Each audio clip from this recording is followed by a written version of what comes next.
सभी लोगों को नमस्कार, प्रणाम। उम्मीद करते हैं कि आप सब लोग जो हैं अपना ख्याल रख रहे हैं और फेसबुक लाइव के माध्यम से आप लोगों के बीच आने का मौका मिला। हम सब चाहते हैं कि आप सब लोग सुरक्षित रहें, स्वस्थ रहें और सावधानी को बरतने का काम करें। बहुत ही तेज़ी से कोरोना जो है वो फैल रहा है। इसको देखते हुए सरकार ने लॉकडाउन भी किया था और 16 तारीख के बाद भी ये कंटिन्यू रहेगा, ऐसा हमको समाचार के माध्यम से सूचना मिली है कि और 15 दिन जो है लॉकडाउन को बढ़ाया गया है। तो इस बीच में आप लोगों के बीच आने का मौका मिला। आपको ध्यान होगा मार्च के महीने से लेकर के पूरा मई महीना जो है लॉकडाउन रहा और लॉकडाउन के पीरियड में भी बिहार का जो है आंकड़ा वो तेज़ी से बढ़ा है। संक्रमण जो है तेज़ी से बिहार में फैला है। बिहार में भयावह स्थिति हो गई है। बिहार में ऐसी स्थिति आई है कि मुख्यमंत्री आवास में 85 लोग पॉजिटिव पाए जाते हैं। मुख्यमंत्री के परिवार के लोग जो हैं वो पॉजिटिव पाए जाते हैं। मुख्यमंत्री खुद क्वारंटाइन हो रखे हैं। डिप्टी सीएम उनका पूरा ऑफिस संक्रमित हो चुका है। बिहार सरकार के कई एक मंत्री कोरोना पॉजिटिव पाए गए हैं। कई विधायक जो हैं बिहार भर में चाहे किसी भी दल के हों उनका भी जो है पॉजिटिव पाया गया है। कई बड़े अधिकारी हों उनका भी पाया गया है। ये कई डॉक्टर, नर्सेस, पुलिस कर्मचारी भी पॉजिटिव पाए गए हैं बड़ी संख्या में। अस्पताल के डायरेक्टर भी पॉजिटिव पाए जा रहे हैं। तो ये भयावह स्थिति पूरे बिहार में जो है कोरोना को लेकर के फैली है। बीजेपी कार्यालय में लगभग 100 लोगों का सैंपल लिया गया और 100 लोगों में से 75 लोग जो हैं पॉजिटिव पाए गए हैं। आपको सबको पता है कि बीजेपी के लोग जो है वर्चुअल रैली कर रहे हैं, डिजिटल रैली कर रहे हैं और लगातार उनके कार्यालय में कोई भी सोशल डिस्टेंसिंग बरती नहीं गई। 2 गज की दूरी सब लोग भूल गए। सब लोगों को चुनाव की चिंता है। सत्ता में बैठे हुए दल नीतीश जी हों या बीजेपी के लोग हों, उनको सत्ता में बने रहने का जो नशा है उसको लेकर के वो लोग चिंतित हैं। कुर्सी की परवाह है, गरीबों की परवाह नहीं है। हम तो बीजेपी के लोगों से पूछना चाहते हैं कि 100 सैंपल में से 75 लोग पॉजिटिव पाए गए और आप लोग वर्चुअल रैली हर जगह कर रहे हैं, तो आप तो कोरोना फैलाने का काम कर रहे हैं। और ये कौन से जमात के लोग हैं जो कोरोना फैला रहे हैं? अभी भी वर्चुअल रैली में लगे हुए। यहाँ लोगों का ज़िंदगी मौत पे सवाल उठ रहा है। अस्पतालों की स्थिति देखी जाए तो कोरोना पेशेंट से पड़े हुए लाशें पड़ी हुई हैं, कोई उठाने वाला नहीं है। अस्पतालों में गंगा नदी में लाशों को गिराया जा रहा है। एकमात्र अस्पताल है एनएमसीएच, कोरोना के लिए डेडिकेटेड अस्पताल बनाया गया। थोड़ी सी बारिश में पानी में डूबने लगता है और आप लोगों को चुनाव की चिंता है, ना कि लोगों की जान की चिंता है। सरकार के लोगों से हम इतना ही पूछना चाहते हैं कि आखिर लॉकडाउन क्यों हुआ है। जाहिर सी बात है कि लॉकडाउन इसलिए हुआ है कि भयावह स्थिति जो है वो पूरे बिहार में पैदा हुई है और संक्रमण जो है तेज़ी से फैल रहा है। हम लोग लगातार कहते रहे हैं कि बद इंतज़ामी नीतीश जी के सरकार में रही है, ना मज़दूरों के लिए उन्होंने कुछ किया, ना संक्रमण रोकने के लिए कोई अहम कदम या इंतज़ाम सुविधा। छोटी सी अगर हम बात करें तो टेस्टिंग की संख्या भी वो नहीं बढ़ा पाए। हम लोगों की मांग रही है कि प्रतिदिन लगभग 30,000 सैंपल लेने चाहिए, यानी टेस्ट जो है प्रतिदिन 30,000 कम से कम होना चाहिए। लेकिन सरकार जो है कोई इंतज़ाम नहीं है टेस्टिंग की। अस्पतालों की क्या स्थिति है आप सब लोगों से छुपा नहीं है। डॉक्टर नर्स की पहले से ही कमी रही, इस बीच में भी डॉक्टर्स को धरना देना पड़ता है, अनशन पे बैठना पड़ता है कि क्योंकि उनको पीपीई किट मिल नहीं पा रहा। पीपीई किट उपलब्ध कराने के लिए वो लोग मांग कर रहे हैं सरकार से, धरने पे बैठ रहे हैं, अनशन पे बैठ रहे हैं। तो ये स्थिति बिहार में पूरी तरीके से कायम है। चुनाव भी आने वाला है और जोर शोर से चुनाव को लेकर के बीजेपी के लोग, जनता दल यूनाइटेड के लोग तैयारी कर रहे हैं। उनको लोगों की चिंता नहीं, उनको अपनी कुर्सी की चिंता है। मेरा स्पष्ट मानना है कि कोरोना के आड़ में बेईमानी नहीं होनी चाहिए।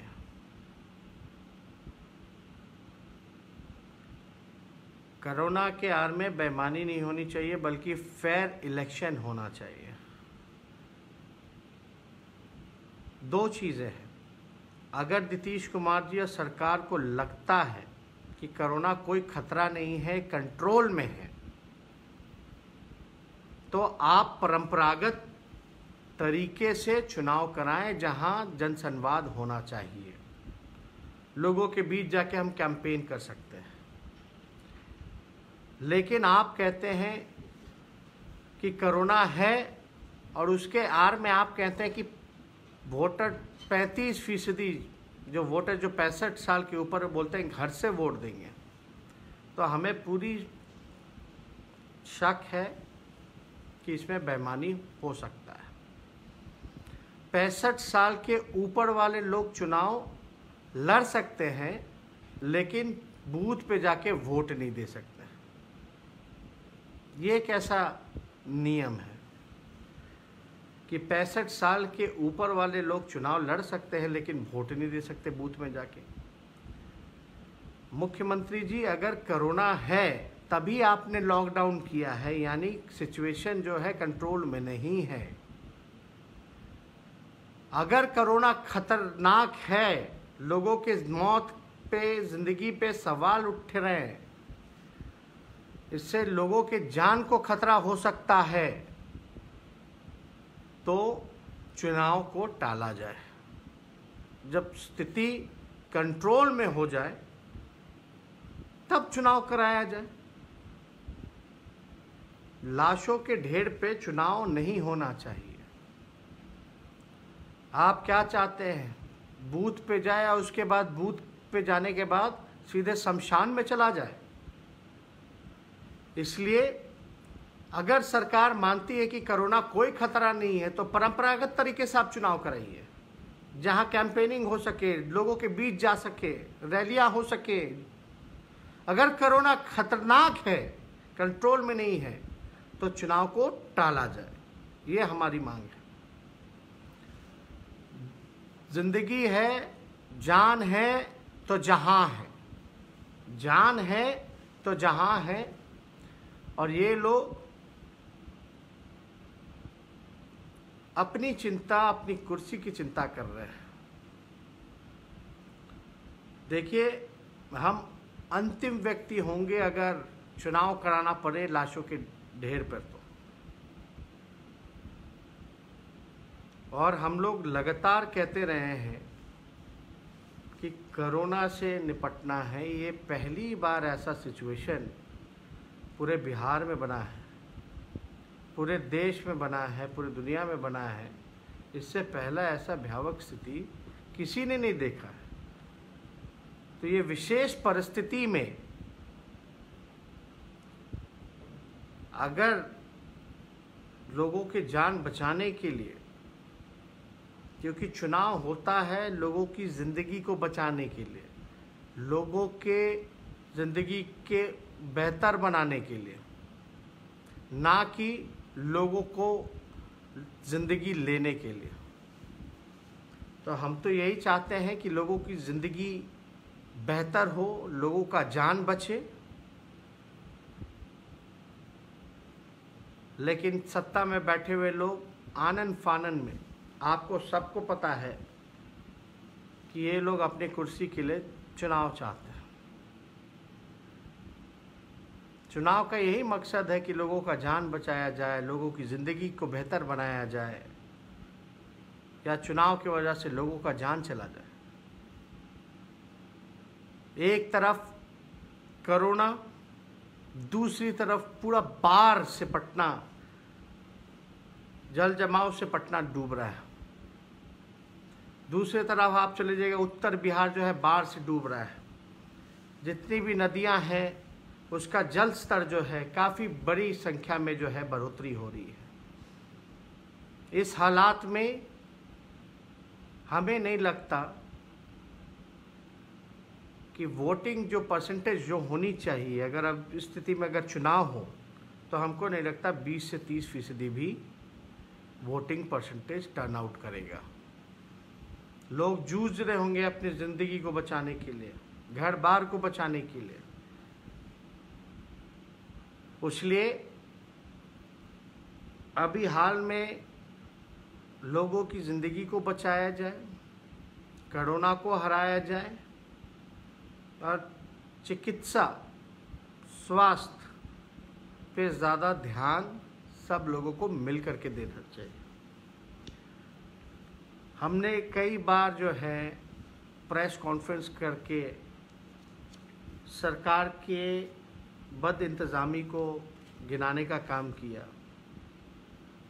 नीति आयोग का रिपोर्ट को हमने सामने रखा, NHM का रिपोर्ट हमने सामने रखा, यूनिसेफ का रिपोर्ट हमने सामने रखा, जिसमें कि साफ कहता है नीति आयोग कि बिहार सबसे फिसड्डी राज्य है स्वास्थ्य चिकित्सा के मामले में। पूरी तरीके से फेल हो चुका है। यानी बिहार का स्वास्थ्य व्यवस्था जो है वो ICU में है। कई पदे जो हैं रिक्त हैं, भरा नहीं जा रहा। डॉक्टर का हो, नर्सेस का हो, या स्वास्थ्य कर्मियों का हो, कोई भी चीज़ें जो है बढ़ी नहीं जा रही, पद खाली है। तो हम ज़्यादा कुछ ना कहते हुए अपनी बात को हमने आप लोगों के सामने रखा। अब बीजेपी के लोग जो हैं वर्चुअल रैली करके जो है वो कोरोना फैला रहे हैं।